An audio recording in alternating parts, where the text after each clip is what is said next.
Hi, it's Jennifer. I'm here to introduce you to our newest video. It's an introductory lesson on our core concepts, which is really all of the magic tricks that professional dog trainers use to keep dogs' attention, to get dogs' attention, to hold their attention long enough to train them. It's about body language, the ways to communicate with dogs when they don't yet know our language. So all these little magic tricks, you're going to get to see some of them here, but then you'll be able to start recognizing them when you see our other videos, and you'll see, ooh, that's a clever thing. Drop me a comment below and let me know if these things are helping you and what you thought of it, all right? Good luck.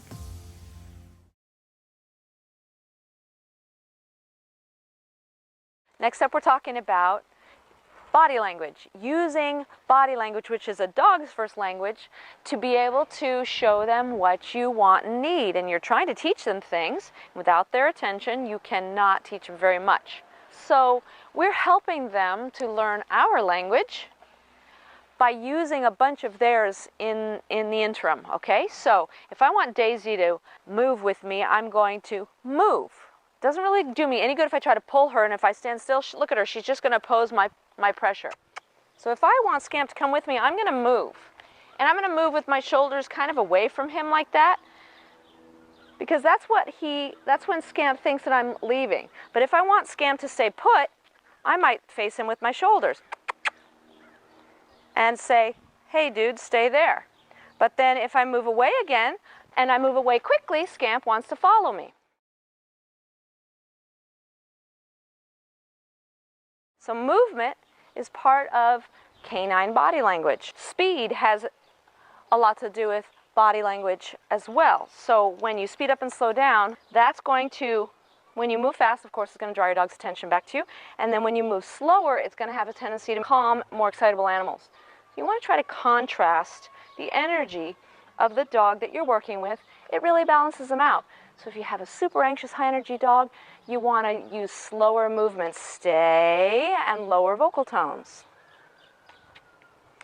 And then if you have a real lazy dog, you might want to go, come on, come on, come on, come on, like that, using higher-pitched noises and faster movements to get your doggy engaged, all right? And then there I'm going to slow down now and say, sit, and move towards him like that, stay, and use soothing tones in my voice. That is called fast and slow, high and low.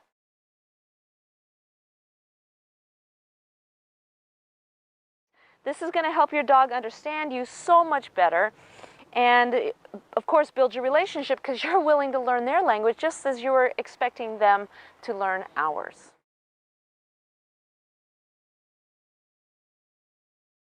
Dolly, come.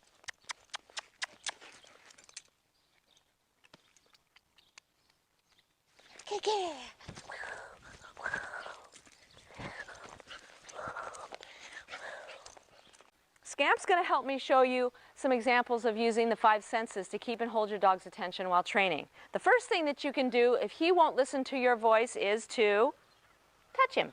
Hi, I got your attention. You can also touch him back here a little bit. Okay? The other thing that you can use is you can use his sight, right? So you can sweep your hand across his vision and draw his little nose upward. Another thing you can do is get moving. And that drew Scamp to me even though he was looking away. All right, so sight. Another thing that you can do is use his sense of hearing. This is a very strong sense because high-pitched tones can speed your dog up and grab their attention. So if you'd use kissy noises, for example, that got Scamp's attention. So what you're doing is if your dog is interested in something and he's looking at something, you might be able to use kissy noises to draw him back. Or if he is listening to a scary trash truck over there, if you maybe moved away real quick, that would grab his attention. So using the 5 senses are going to go a long, long way to keeping and holding your dog's attention while you're training him. So using kissy noise and her sense of smell and taste got Daisy's attention back to me, so that touch, just like that. And I think that's it. That's all about the 5 senses. Pretty cool, hey?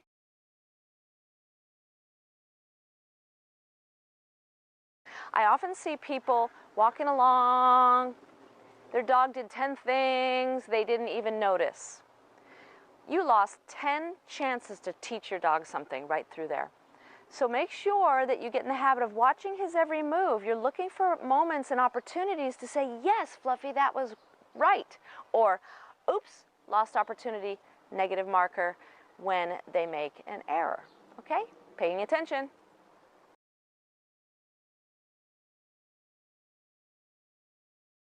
Keeping a tight leash will only make your dog pull harder. We can never just try to keep them physically next to us without the expectation that we'll always have to continue to do so. Dogs have what is called an opposition reflex, which means the harder you pull on them, the harder they're going to pull against you. So we're going to have to work on getting that leash loose, and we'll show you those strategies in the healing videos. We have many of those. This next part is about overusing your dog's name. If you overuse his name, he will tune it out.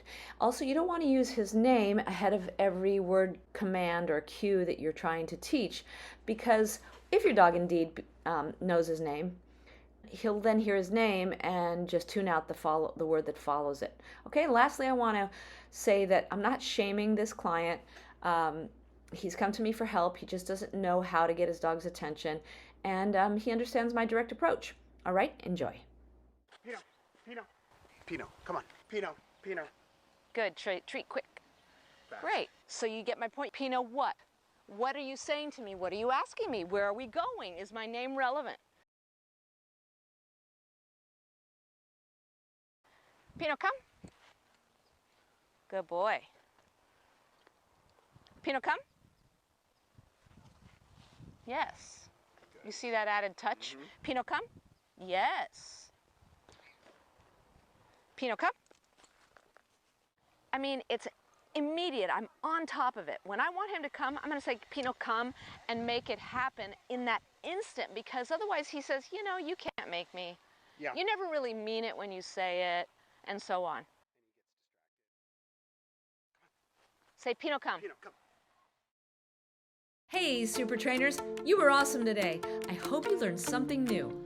If so, please hit the thumbs up button below and subscribe over here. It really does help us continue providing this awesome content for you. I look forward to seeing you in the next one. Bye.